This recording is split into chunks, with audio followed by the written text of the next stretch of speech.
চন্দ্রগুপ্ত মৌর্যই প্রতিষ্ঠাতা কার? মৌর্য বংশের প্রতিষ্ঠাতা। মৌর্য বংশের প্রতিষ্ঠাতা, মৌর্য বংশ। মৌর্য বংশের প্রতিষ্ঠাতাকে চন্দ্রগুপ্ত মৌর্য। কে? Chandragupta Maurya.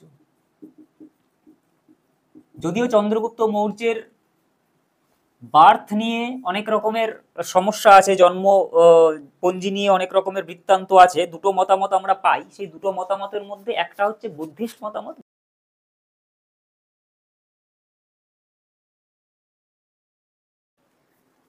Hello and welcome to my channel PT academy for GS. আজকের বিষয় হিস্ট্রি। হিস্ট্রির মধ্যে কি বিষয় আজকে? অ্যানশিয়েন্ট হিস্ট্রি পড়াবো। অ্যানশিয়েন্ট হিস্ট্রির নন্দবংশ পর্যন্ত আমরা করে এসেছিলাম, নন্দ ডাইনেস্টি। এবার নন্দ ডাইনেস্টিকে যে ডাইনেস্টি শেষ করবে বা যে ডাইনেস্টি নন্দ ডাইনেস্টিকে উৎখাত করবে, তাই তো, সেই ডাইনেস্টি হচ্ছে মৌর্য ডাইনেস্টি। বা যে ডাইনেস্টিকে ইন্ডিয়ার সর্বপ্রথম, হোল ইন্ডিয়ার সর্বপ্রথম বৃহৎ ডাইনেস্টি হিসেবে ধরা হয়, সেটা হচ্ছে মৌর্য বংশ। তো আজকে আমরা মৌর্য বংশ নিয়ে আলোচনা করব। মৌর্য বংশের নায়ক তো অনেক, অনেক বলতে প্রায় সবাই। লাস্টের দিকের কয়েকজন অযোগ্য শাসক বাদে মৌর্য বংশে তিনজন যে মহানায়ক রয়েছে তাদের ছাড়া তারাই তো পুরো গোটা দেশ দখল করে ফেলেছিল, তারপরে আর দরকার ছিল না কিছু। তো যাই হোক, ডাইনেস্টি যখন আছে তখন তার পতনও হয়। যেরকম নন্দবংশের প্রথম দিকে মহাপদ্মনন্দ খুবই পরাক্রমশালী ছিলেন, রাজা শাসক ছিলেন, কিন্তু ওই ধনানন্দ আইয়াসি ভরা জিন্দেগি রকমের জীবনের রঙিন অধ্যায় আছে, সেই অধ্যায় রচনা করে গেছে, কিন্তু শাসকের পদে বসে শাসকের যেটা করার দরকার সেই অধ্যায় রচনা করার বাদবাকি সমস্ত অধ্যায় রচনা করে গেছে। আজকের দিনেও এটা পুরোপুরি সত্যি যে একজন অযোগ্য মন্ত্রী হোক বা যাই হোক, তাদের মধ্যে যে যে গুণ, যে যে কোয়ালিটি থাকার দরকার তখনকার দিনেও ছিল সেই সব কোয়ালিটি। শুধুমাত্র আজকের দিনে যেমন মুঘল বংশ শেষ হয়েছে, সেখানেও ওই এক রকমের, সেই লাস্টের দিকে রাজারা সেই একই রকমের ছিল, মোহাম্মদ রঙ্গিলা, তারপর ফারুক শিয়ার, এরকম প্রচুর রাজারা ছিলেন যারা শুধুমাত্র আইয়াসি আর মানে দিন অতিবাহিত করেছে শুধুমাত্র মদ্যপান করে আর নৃত্য সঙ্গীত এইসবের ভিতরে, শাসন কার্য আর ঠিকঠাক করে চালায়নি। তো সেই সময়েও হর্ষঙ্ক বংশ থেকে শিশুনাগ বংশ প্রতিষ্ঠা হওয়ার পরে মগধের জনপদ, মগধ পুরো জনপদকে, সবগুলো জনপদকে আস্তে আস্তে এক জায়গায় নিয়ে আসছিল, বৃহৎ একটা ভারতবর্ষের একটা চিত্র তৈরি হচ্ছিল। তো সেইখানে নন্দবংশ এসে স্টপ করলো ধনানন্দ, কারণ তার ওই একই ইসের উপরে, একই এর জন্য। তো যখনই কোনো শাসক, অ্যাকচুয়ালি ইতিহাসের সাক্ষী এটা, যখনই কোনো শাসক অতীব পরিমাণে লোভী, অতীব পরিমাণে যেটাকে বাংলায় যেটাকে বলা হয় বাচাল, ঠিক আছে, তো শব্দটা শুনতে খারাপ কিন্তু শব্দটা তাদের জন্য উপযুক্ত, যে শাসন কার্য ছেড়ে, প্রজা ছেড়ে, রাজ্য ছেড়ে, দেশ ছেড়ে শুধুমাত্র মদ্যপান আর নারীর আসক্তি, এই সব জিনিসগুলো যখনই যার মধ্যে ঢুকে যায়, সে তার পক্ষে শাসন কার্য চালানো সম্ভব হয় না। এবং শাসন কার্য চালানো সম্ভব হয় না থেকে বড় কথা হচ্ছে, সে তখন এতটাই ডুবে যায় সেই অন্ধকার রাস্তায়, তখন তার কাছে সঠিক কি আর বেঠিক কি সেটার আন্দাজই থাকে না। সেই কারণেই চাণক্য যখন তার কাছে গেল, কৌটিল্য যখন তার কাছে গেলেন এই সংবাদ নিয়ে যে আলেকজান্ডার দোরগোড়ায় এসে যুদ্ধ করার জন্য প্রস্তুত, তখন সেই ধনানন্দ সেই ব্রাহ্মণকে, সেই বুদ্ধিমান ব্রাহ্মণ, তখনকার দিনের বলতে পারো যে চাণক্য কৌটিল্যের এখনো পর্যন্ত উদাহরণ দেওয়া হয়, মানে এখনো পর্যন্ত যদি কেউ অর্থনীতি বা অন্য কিছুতে কূটনীতিতে যদি মহারথ হাসিল করে, তাহলে তার নাম দেওয়া হয় চাণক্য বা কৌটিল্য। তাহলে তিনি কীরকম বুদ্ধি রাখতেন তার মাথায়। তো সেই হিসেবে তাকে যখন তিনি চিনতে না পেরে, তাকে তার কথা অবজ্ঞা করে, তাকে সভা থেকে ঘাড় ধাক্কা দিয়ে বের করে দেওয়ার মতো অবস্থান, পজিশনে চলে আসে, তখন সেই শাসক বা সাম্রাজ্য কোনোটাই থাকার না থাকারই কথা, এবং সেই শাসককে সেই সময় পরিবর্তন করার দরকার, না হলে সেটা দেশের বা দশের পক্ষে খুব একটা ভালো হয় না। তো সেই কাজটাই যে করেছিলেন তার নামই হচ্ছে চন্দ্রগুপ্ত মৌর্য। এবং এই চন্দ্রগুপ্ত মৌর্যই প্রতিষ্ঠাতা কার? মৌর্য বংশের প্রতিষ্ঠাতা, মৌর্য বংশের প্রতিষ্ঠাতা, মৌর্য বংশ। মৌর্য বংশের প্রতিষ্ঠাতাকে চন্দ্রগুপ্ত মৌর্য। কে? চন্দ্রগুপ্ত মৌর্য। যদিও চন্দ্রগুপ্ত মৌর্যের বার্থ নিয়ে অনেক রকমের সমস্যা আছে, জন্ম পঞ্জি নিয়ে অনেক রকমের বৃত্তান্ত আছে, দুটো মতামত আমরা পাই। সেই দুটো মতামতের মধ্যে একটা হচ্ছে বুদ্ধিস্ট মতামত, মানে বুদ্ধিস্ট গ্রন্থ অনুযায়ী আমরা পাই যে এনারা ক্ষত্রিয় ছিলেন। বুদ্ধিস্ট বলছে, বুদ্ধিস্ট ইয়েতে বলছেন যে ক্ষত্রিয় ছিলেন। তার মায়ের নাম ছিল মুরা, সেই মুরার থেকে মৌর্য। ঠিক আছে, এটা আমরা মহাবংশ, মানে বুদ্ধিস্ট যে ইয়েগুলো ছিল বা গ্রন্থগুলো, যে মহাবংশ ছিল, বিদ্যাবদন ছিল, বিদ্যাবদন ছিল, এইসব গ্রন্থ থেকে আমরা এই মুরার গল্প, মানে মুরারা যে রাজবংশীয়, মানে ক্ষত্রিয় রাজবংশীয় ছিল, সেই ঘটনা, ছোট একটা ক্ল্যান ছিল কিন্তু ক্ষত্রিয় রাজবংশীয় ছিল, সে একটা গল্প আমরা পাই। এদিকে ব্রাহ্মণিক, তারাও পিছিয়ে যায় কোথায়?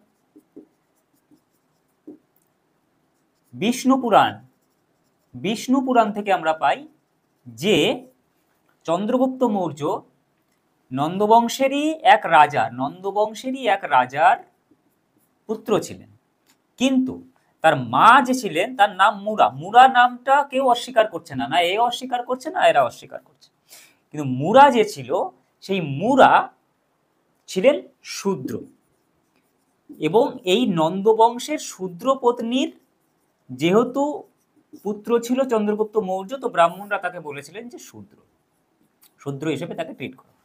তো যাই হোক, যে যেরকম ভাবে ট্রিট করা হোক সেটা কোনো ম্যাটার নয়, যার হাতে শক্তি, যার হাতে বল, যার মাথায় বুদ্ধি, সেই হবে শাসক। তখন এটাই সিস্টেম ছিল, এখনো সেটাই সিস্টেম। তো তখনকার দিনের ব্যাপার ছিল হচ্ছে, যে ভুলভাল বকবে, যে ভুলভাল কাজ করবে, তাকে সঙ্গে সঙ্গে নিপটে দাও, কারণ সেই হচ্ছে সময়, সেটাই হচ্ছে আসল সময়, কারণ সে ডুবে গেছে। মানে নন্দবংশে ধনানন্দ, তার আগে তো কেউ পারেনি, কারণ বিশাল নন্দবংশে তখন বিশাল সৈন্য, বিশাল সবকিছু নন্দবংশ, এবং কিছু কিছু জায়গায় তো এটাও উল্লেখ করা রয়েছে যে আলেকজান্ডার যখন পৌঁছয়, আলেকজান্ডার সিন্ধু নদীর উপত্যকায় যখন পৌঁছয় আলেকজান্ডারের আর্মি, তখন ধনানন্দের যে বিশাল পরিমাণে তোমার সৈন্যবাহিনী, সেই সৈন্যবাহিনী দেখে নাকি আলেকজান্ডার ভয় পেয়ে সেখান থেকে চলে গেছিল। যদিও এটার কতটা সত্যি কতটা মিথ্যে সেটা বলা মুশকিল, কিন্তু এটাও লেখা আছে। যাই হোক, তো এরপরে আলেকজান্ডারের গল্প আমি বলবো, আলেকজান্ডারের কথা বলবো, কিন্তু ধনানন্দ যেদিন থেকে চাণক্যকে সভা থেকে বিতাড়িত করে বা তাড়িয়ে দেন, সেদিন থেকে চাণক্যের প্রধান শত্রু হয়ে যায় কে? ধনানন্দ। এবং চাণক্য সেই দিনই প্রতিজ্ঞা করেন যে একে তো আমি সিংহাসন থেকে সরাবই, সে এনি হাউ, যা পথ অবলম্বন করতে হয়, তাতে যদি যা কিছু করতে হয় সেটা আমি করব, এবং তিনি করেও দেখিয়েছিলেন। কৌটিল্য, যার আসল নাম ছিল, পরীক্ষায় আসে, বিষ্ণুগুপ্ত শর্মা, আসল নাম ছিল বিষ্ণুগুপ্ত শর্মা, চাণক্য বা কৌটিল্য, যিনি লিখেছিলেন অর্থশাস্ত্র, যেখান থেকে আমরা মৌর্য বংশের অর্থনৈতিক, সামাজিক এবং অন্যান্য জীবনও আমরা সেখান থেকে পাই। তাহলে চন্দ্রগুপ্ত মৌর্যের বংশ পরিচয় তো মোটামুটি পাওয়া গেল। চন্দ্রগুপ্ত মৌর্যকে গ্রিকরা, যেহেতু চন্দ্রগুপ্ত উচ্চারণ করতে তারা পারতো না, তো চন্দ্রগুপ্ত মৌর্যকে তারা স্যান্ড্রাকোট্টাস বলতো, বা তাদের লেখা থেকে স্যান্ড্রাকোট্টাস বলে এক ধরনের এক রাজা পুরো ভারতবর্ষ অধিকার করে রয়েছে, পুরো জম্বুদ্বীপ, তখন নাম ছিল জম্বুদ্বীপ, পুরো ভারত উপসাগর, ভারত উপমহাদেশ দখল করে আছে, তার নাম হচ্ছে স্যান্ড্রাকোট্টাস। গ্রিক লেখায় এটা আমরা পাই, স্যান্ড্রাকোট্টাস, এবং সেখান থেকে আমরা জানতে পাই যে স্যান্ড্রাকোট্টাস আর কেউ নয়, স্যান্ড্রাকোট্টাস হচ্ছে চন্দ্রগুপ্ত মৌর্য। কারণ চন্দ্রগুপ্ত মৌর্য ছাড়া ওই সময়ে কেউ এত শক্তিশালী রাজা ছিল না যে পুরো ভারতবর্ষ দখল করেছিল, কারণ পুরো ভারতবর্ষ 16টা মহাজনপদ, পুরোটা চন্দ্রগুপ্ত মৌর্যের হাতে ছিল। চন্দ্রগুপ্ত মৌর্যটা কি করে করলো এবং চাণক্য কি করে করলো, এটাই হচ্ছে আসল বিষয়। বিষয়টা এইরকম, চন্দ্রগুপ্ত মৌর্য কিছুটা হলেও একটা মরাল পেয়েছিলেন, সেই মরালটা তিনি একদিন, এটা কথিত আছে, পৌরাণিক কাহিনী, পৌরাণিক কথিত আছে যে তিনি একদিন জঙ্গলে যেতে যেতে, জঙ্গলে যারা জঙ্গলবাসী থাকে বা কিছু, সেখানে একটা কুটিরের সামনে এসে দাঁড়িয়ে কিছুক্ষণ ধরে দেখে যে একজন মা তার ছেলেকে বকছে বা মারছে। কেন বকছে, কেন মারছে? তার কারণ হচ্ছে তাকে গরম খাবার খেতে দেওয়া হয়েছে। গরম খাবার খেতে দেওয়ার সাথে সাথে ও ব্যাটা পাগলা কি করেছে, ও করেছে কি, থালার মাঝখানে হাত ঢুকিয়ে দিয়েছে। এবার মাঝখানে হাত ঢুকিয়ে দেওয়ার সাথে সাথে কি, হাত পুড়ে গেছে। তখন তার মা তাকে বলছে যে মাঝখানে তো বেশি গরম। যে কোনো জিনিসে তোমরাও দেখবে, আমরাও দেখবে, যখন খিচুড়ি ঠিচুড়ি হয়, খিচুড়ি ঠিচুড়ি হলে কি হয়, পুরো থালায় ছড়িয়ে যায়, এবং এই ছড়িয়ে যাওয়ার পরে যদি কেউ মাঝখানের মধ্যে হাত ঢুকিয়ে দেয় তো গেল হাতের 4টে আঙুল, একদম 4 দিনের জন্য প্যারালাইজড। তো তার জন্য কি করা হয়, পাশ দিয়ে আমরা বেগুন ভাজা বা বেগুনি দিয়ে পাশ দিয়ে একটু একটু করে কেটে কেটে ঠান্ডা করে তারপরে খাই। তো সেখান থেকে চন্দ্রগুপ্ত মৌর্য একটা শিক্ষা পেল যে যদি কাউকে নিরস্ত্র করতে হয় বা যদি কারোর সঙ্গে লড়তে হয়, তাহলে তার গড়ে গিয়ে, মানে তার মাঝখানে, তার গড়ে গিয়ে, তার কেন্দ্রে গিয়ে তাকে কোনোদিন মারা সম্ভব হবে না। কারণ কি, তার গড়ে যখন আমি অ্যাটাক করব তখন চারিপাশ থেকে তাকে সাহায্য করার জন্য লোক ছুটে আসবে, তাই না? তার থেকে কি করব, আমি সাইডগুলোকে আস্তে আস্তে মারবো, সাইডগুলো মারলে কি হবে, সাইডগুলো শেষ হয়ে গেল, জানতেও পারলো না কি হচ্ছে, সাইডগুলো আস্তে আস্তে শেষ। তারপরে মাঝখানে গিয়ে যখন অ্যাটাক করব তখন সাইডের থেকে কোনো তার পক্ষে কেউ আসার নেই, এবং আমি ইজিলি এটাকে দখল করতে পারবো। ঠিক ধনানন্দের সঙ্গে সেম কিছু করেছিল, সেম জিনিস করেছিল। পাঞ্জাব থেকে শুরু করে নর্থ ওয়েস্ট, পাঞ্জাব থেকে শুরু করে চন্দ্রগুপ্ত মৌর্য চলে গেছিল পুরো মগধ। মগধ মানে একদম ফার ইস্ট, তাই তো? ফার ইস্ট মানে পূর্ব, একদম পূর্ব, উত্তর পূর্ব।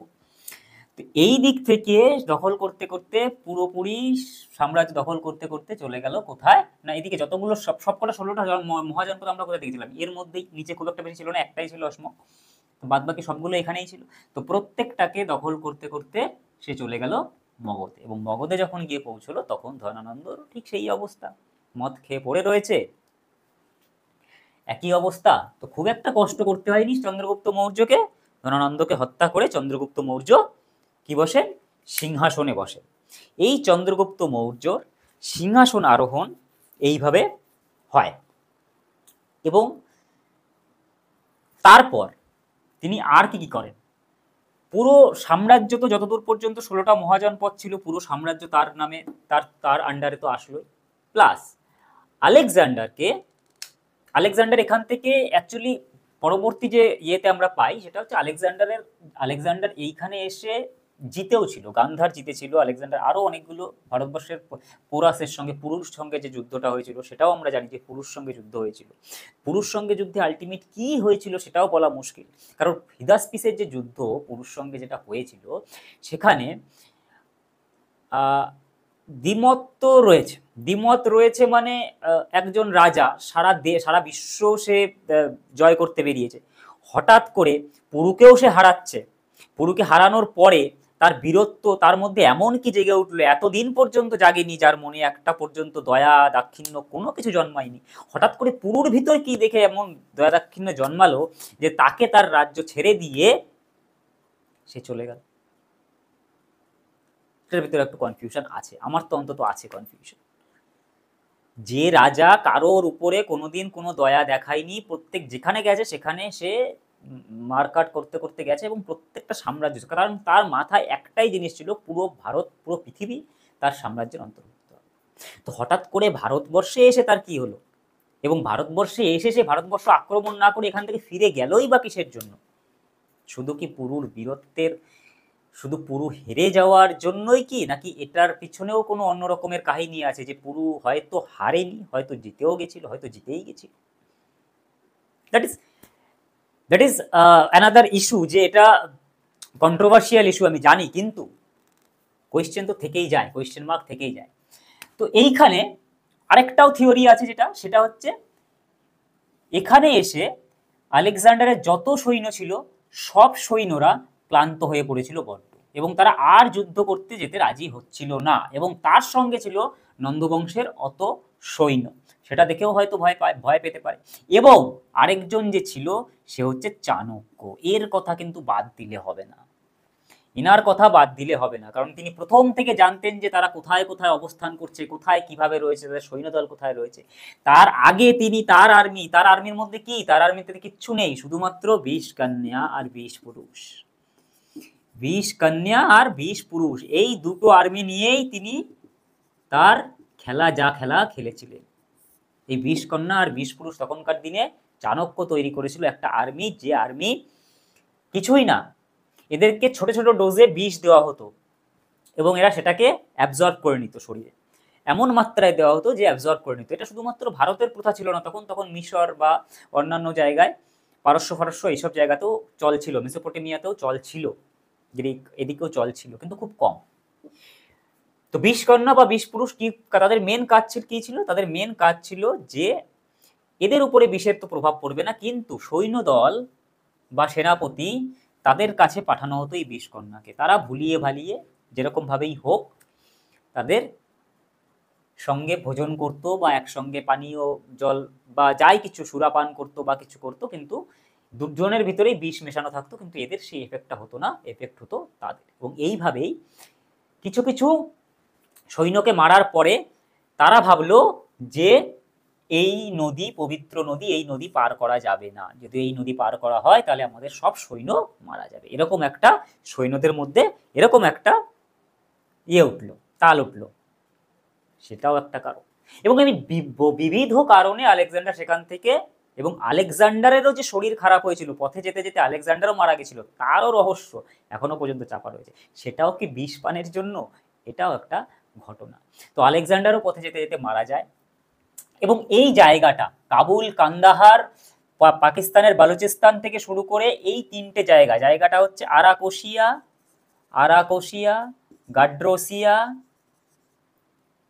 গাড্রোসিয়া আর পারামোপাসিয়া।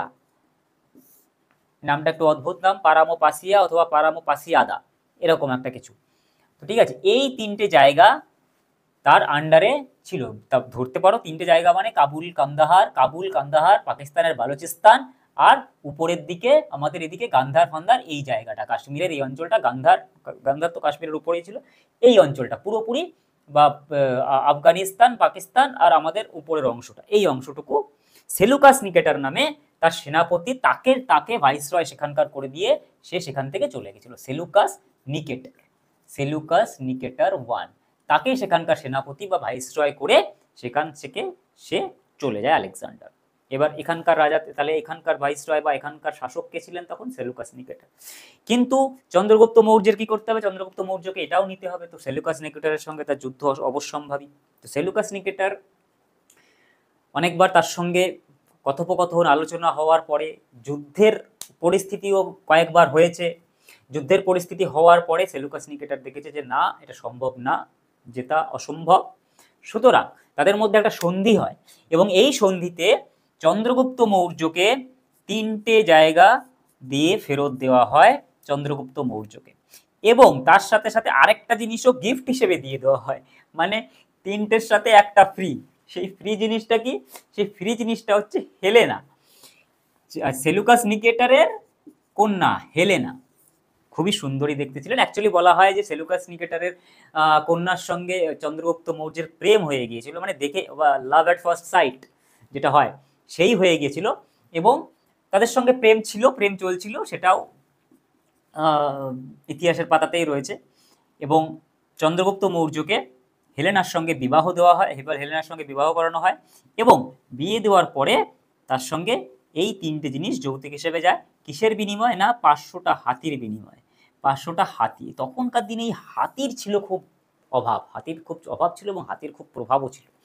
আমাদের দেশে হাতির প্রচুর প্রাচুর্য ছিল, এবং যেই এখানে আসতো হাতির জন্য মারামারি করতো। তো হাতি বিনিময়ে এই 3টে জায়গা চন্দ্রগুপ্ত মৌর্য এবং তার সাথে হেলেনা নিজের কন্যাকে পাঠানো হলো। এবং আরেকজনকে পাঠানো হলো, সেটা হচ্ছে গ্রিক অ্যাম্বাসাডারকে আরেকজনকে পাঠানো হলো, তার নাম হচ্ছে মেগাসথেনিস। সেই মেগাসথেনিস এখানে এসে লিখলেন ইন্ডিকা, যেখানে মৌর্য বংশের সমস্ত কিছু তুলে ধরা হলো। এই মেগাসথেনিস এখানে পাঠানো হলো এবং তিনি থেকেই গেলেন। এবং মেগাস্থিনিসই প্রথম পরিব্রাজক, বৈদেশিক পরিব্রাজক। মেগাস্থিনিসের লেখা ইন্ডিকা প্রথম বিদেশি গ্রন্থ, ভারতবর্ষকে নিয়ে লেখা।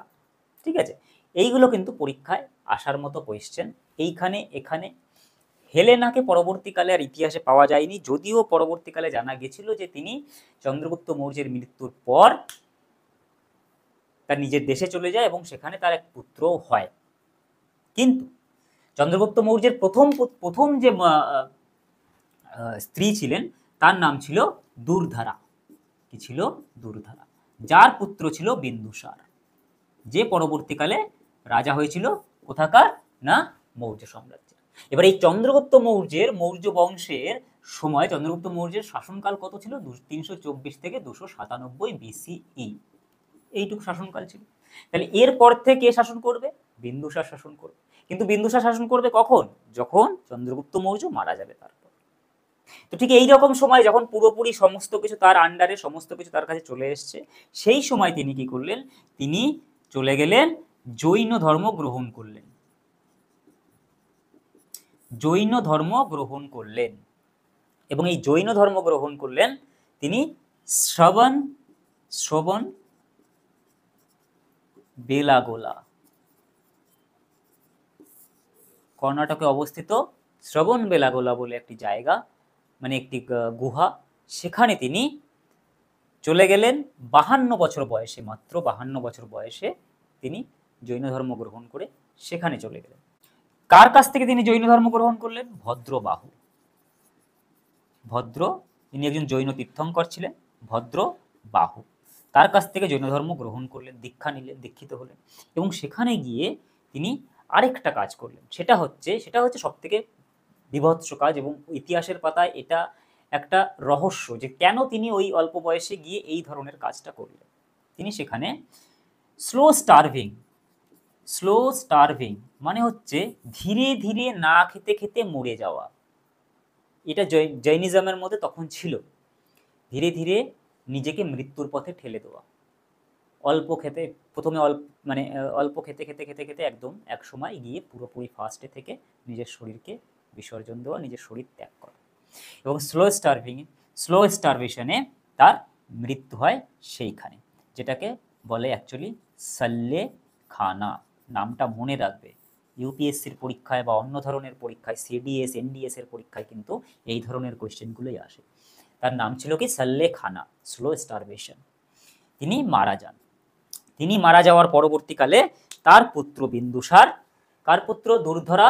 আর দুর্ধরার কেসটাও খানিকটা অন্যরকম। দুর্ধরার কেসটা এটাও যদিও কন্ট্রোভার্সিয়াল, তাও দুর্ধরার কেসটা অন্যরকম। দুর্ধরা চন্দ্রগুপ্তের প্রিয় রানী ছিলেন এবং একদিন চন্দ্রগুপ্ত নিজেও কিন্তু 20 পুরুষ ছিলেন, এটাও মাথায় রাখতে হবে। চন্দ্রগুপ্ত নিজেও 20 পুরুষ ছিলেন এবং সেইভাবেই তাকে চাণক্য তৈরি করেছিল ছোটবেলার থেকে। চন্দ্রগুপ্ত মৌর্যকে খাবার দেওয়া হয়। খাবার দেওয়ার পরে তিনি তার পত্নীকে রানীকে একসঙ্গে বসে খাওয়ার, নিজের থালায়। তার ইচ্ছে হয়, প্রেম জাগে যে রানীকেও একটু নিজের হাতে করে তুলে খাওয়াই। সত্যি সেই হাতে করে তুলে খাওয়াতে গিয়ে যে সে বিষ খাইয়ে দিচ্ছে, কি করে বুঝবে? কারণ সেও তো জানতো না, সে কোনো দিন জানতে পারেনি যে তাকে বিষ খাওয়ানো হয় এবং কোনো বিষ কন্যা বা কেউ জানতে পারতো না এইভাবে যে তাদেরকে আস্তে আস্তে বিষ খাওয়ানো হচ্ছে। এবং চন্দ্রগুপ্ত মৌর্যকেও ঠিক চাণক্য সেইভাবেই তৈরি করেছিলেন যাতে কেউ বিষ মিশিয়ে তাকে না মারতে পারে। ঠিক আছে, ছোটবেলা থেকে তৈরি করা হয়েছিল তাকে এরকম ভাবে, শুধুমাত্র সাম্রাজ্য চালানোর জন্য, এত বড় বিরাট সাম্রাজ্যকে চালানোর জন্য। আর এই যে বললাম ধনানন্দের অপমান প্রতিশোধ, সেটাকে নেওয়ার জন্য। তো তার খাবারের থেকে কিছুটা খাবার দুর্ধরাকে খাওয়ানোর পর থেকেই তার শরীর অসুস্থ হয়ে পড়েন এবং তিনি মারা যান। এই হচ্ছে দুর্ধরার গল্প। তো মৌর্য বংশের নেক্সট যে প্রতিষ্ঠাতা হবে সে কি হবে? বিন্দুসার হবে। বিম্বিসার না, কিন্তু বিম্বিসার কে ছিল? বিম্বিসার ছিল হর্ষঙ্গ বংশের প্রথম রাজা। এর সময়কাল কত হবে? 297 থেকে 273, বিন্দুসারের সময়কাল। বিন্দুসার কে গ্রিকরা অ্যামিত্রোকেস বলে ডাকতো, অ্যামিত্রোকেটস। কিন্তু পরবর্তীকালে মহাভাষ্য তার লেখায় তাকে অমিত্রাঘাত নামকরণ করেছিলেন অমিত্রাঘাত। তো পরীক্ষার কোয়েশ্চেনে আসবে যে অমিত্রাঘাত কে ছিলেন, তবে কি লিখবে, অ্যান্সার কি করবে, অপশন কি থাকবে, বিন্দুসার বা বিম্বিসার, সব অপশন থাকবে। বিম্বিসারের নাম কি, বিম্বিসারের উপাধি কি ছিল, শ্রেণিক, অজাতশত্রুর পুনিক, তাই তো, মনে রাখো অমিত্রাঘাত। আর মৌর্য বংশের চন্দ্রগুপ্ত মৌর্যের নাম কি ছিল, স্যান্ড্রাকোট্টাস। এই অমিত্রাঘাত বা বিন্দুসার, বিন্দুসার তো সাজানো সংসার পেয়েছে, এবার শুধু বিন্দুসারের কাজ হচ্ছে ঠিকঠাকভাবে শাসন কার্য চালানো এবং প্রত্যেকটা জায়গায় ঠিকঠাক করে ভাইসরয় নিযুক্ত করা। এবং তিনি প্রত্যেকটা জায়গায় ভাইসরয় নিযুক্ত করেছিলেন তার নিজের পরিবারেরই, তার ছেলেদেরকে ভাইসরয় নিযুক্ত করেছিলেন। যেমন অশোক, তার ছেলেদের মধ্যে মহান যে যার নাম আসে সে হচ্ছে অশোক, দ্য গ্রেট অশোক। তাকে তিনি গান্ধার বা জম্মু কাশ্মীরে বিভিন্ন জায়গায় বিভিন্ন জায়গাকে পাঠানো হয়েছিল। তো তাকে পাঠানো হয়েছিল কারণ ওই জায়গায় একটু ঝামেলা হচ্ছিল। তো অশোকের শক্তি বলো বা পরাক্রম বলো প্রথম থেকে একটু বেশি ছিল। তো গান্ধার বা জম্মু কাশ্মীরে এরিয়ায় তাকে পাঠানো হয় এবং তিনি সেখানে গিয়ে সেখানে মোটামুটি এক দেড় বছরের মধ্যে সেখানে পুরোপুরি ঠান্ডা করে দিয়ে আসে। কিন্তু অশোকের প্রথম থেকে মনে ছিল যে এই পুরো সাম্রাজ্যের মালিক, পুরো সাম্রাজ্যের অধিকার শাসক আমি হব। তার ভাইদের প্রতি তার কোনো রকমের কোনো ইয়ে ছিল না। যদিও বিন্দুসার সমস্ত কিছুই করেছিল, টোটাল বিন্দুসার এবং বিন্দুসার তারপরে চাণক্য এরা মিলে নর্থ এই ইস্ট সি থেকে, মানে এদিকে আরবিয়ান সি থেকে এদিকে বঙ্গোপসাগর পর্যন্ত পুরো যে সাম্রাজ্যটা, পুরো সাম্রাজ্যটা তাদের অধীনে নিয়ে আসে। এবং সেই সময়কার যে রাজারা ছিল, সেই সময়কার রাজারা ছিল যারা, তাদের মধ্যে টলেমি ছিল, তাদের মধ্যে টলেমি ছিল, টলেমি তিত্তু, মানে তাদের কন্টেম্পোরারি যে রাজারা ছিল, অর্থনীতি, সামাজিক জীবন সমস্ত কিছু ঠিকঠাকভাবে চলছে। কিন্তু অশোকের সেটা ঠিকঠাক মনে হয় না। কারণ বিন্দুসারের অশোকের মায়ের নাম ছিল হচ্ছে সুভদ্রাঙ্গী।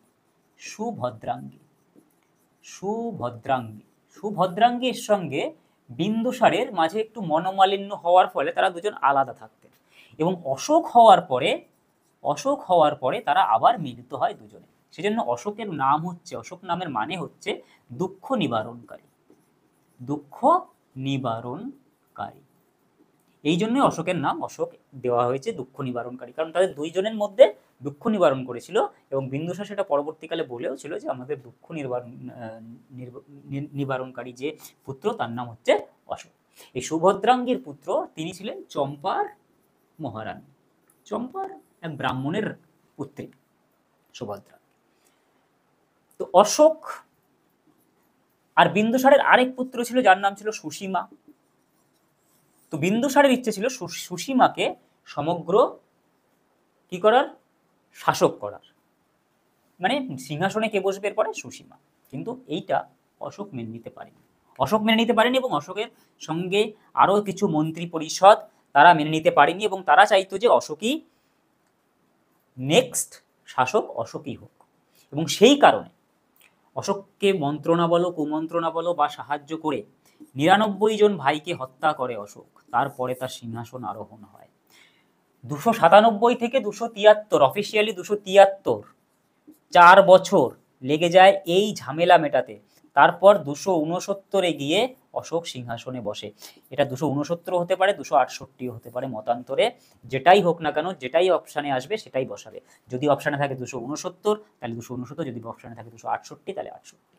ঠিক আছে, তাহলে 268 খ্রিস্টাব্দে অশোক কিসে বসেন, সিংহাসনে বসেন। এবং এই 268 খ্রিস্টাব্দে অশোক সিংহাসনে বসার পর 261 খ্রিস্টাব্দে কলিঙ্গ যুদ্ধ হয়।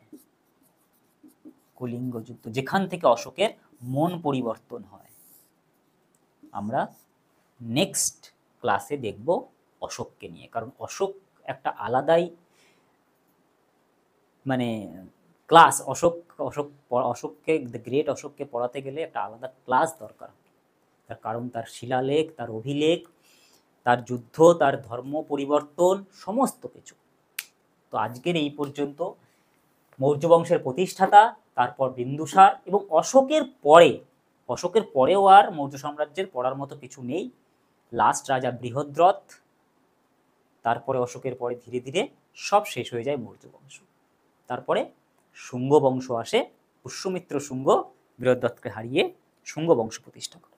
ঠিক আছে, তাহলে এই হচ্ছে মৌর্য বংশের চন্দ্রগুপ্ত মৌর্য এবং বিন্দুসারের সামান্য গল্প। এবং পরীক্ষায় ইম্পর্টেন্ট কোয়েশ্চেন সব এর ভিতরেই লুকিয়ে আছে, এর বাইরে কিছু কোয়েশ্চেন হয় না, সে ইউপিএসসি হোক, ডব্লিউবিসিএস হোক, আর যে লেভেলেরই কোয়েশ্চেন হোক না কেন, এর বাইরে কোনো কোয়েশ্চেন হবে না। ঠিক আছে, তো আজকের জন্য এটুকুই। Thank you. পরের ভিডিওতে আমরা আলোচনা করব অশোককে।